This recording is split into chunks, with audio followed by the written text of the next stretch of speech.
Hello highs, எல்லாத்துக்கும் வணக்கம். நான் உங்கள் விஆர் லேக்ஸ். இன்றைக்கி வீக்கெண்டு பிரியாணி சாப்பிடலாம்னு ஆசையாக இருந்தது. அதனால் நம்ம துபாய் போயிருந்தோம். அங்கே சலாவுதீன் மெட்ரோ ஸ்டேஷன் ஆப்போசிட்டில் அல்லமின் ரெஸ்டாரண்ட் இருக்குது. அங்கே வலிமை பக்கெட் பிரியாணின்னு சொல்லிட்டு 10 ரூபாய்க்கு இருக்குது. ஒரு ஆள் சாப்பிட்ற மாதிரி மீல் ஃபார் 2 நீங்கள் வாங்குங்க. அது 4 பேர் சாப்பிடலாம். குறைந்தபட்சம் நல்லா சாப்பிடணும்னா 4 பேர் சாப்பிடலாம். வயிற்றுக்கு நிதானமாக சாப்பிடணும்னா 4 பேர் அந்த பிரியாணி சாப்பிடலாம். அவ்வளோது இன்ட்ரெஸ்ட்டாக இருந்துச்சு. நீங்கள் பார்க்குறது பாருங்கள், அந்த பக்கெட் பிரியாணி பாக்ஸை பாருங்கள் எவ்வளோ பெருசாக இருக்குன்னு. அந்த அந்த பிரியாணி அந்த கலர்லாம் பார்க்கும்போது நல்ல அவ்வளோது இன்ட்ரெஸ்ட்டாக இருந்துச்சு. கலர்லாம் மிக்ஸ் பண்ணி நல்லா எல்லாம் தம் போட்டு நல்லா சூப்பராக இருந்துச்சு. அதோடு சேர்த்து 2 முட்டையும் கொடுத்துருக்காங்க.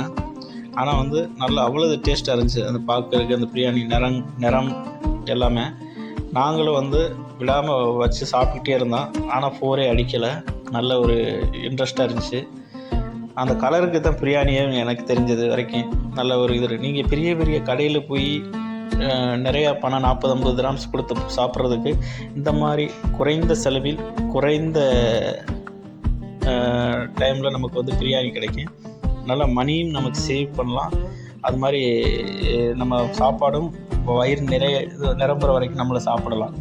அந்த மாதிரி நம்மளுக்கு நார்மல் வேலை பார்க்குற இந்த தொழிலாளர்கள், இந்த நார்மல் அவுட் சைடு இந்த பில்டிங் கன்ஸ்ட்ரக்ஷன் ஒர்க் பண்ணுறவங்க இந்த மாதிரி ஆசைப்படுற டயத்தில் இந்த மாதிரி வாங்கி மீல் ஃபார் 2 வாங்கி நீங்கள் சாப்பிட்டீங்கன்னா 4 பேர் நீங்கள் குறைஞ்சி வச்சு சாப்பிட்லாம் தேவைப்பட்டால்.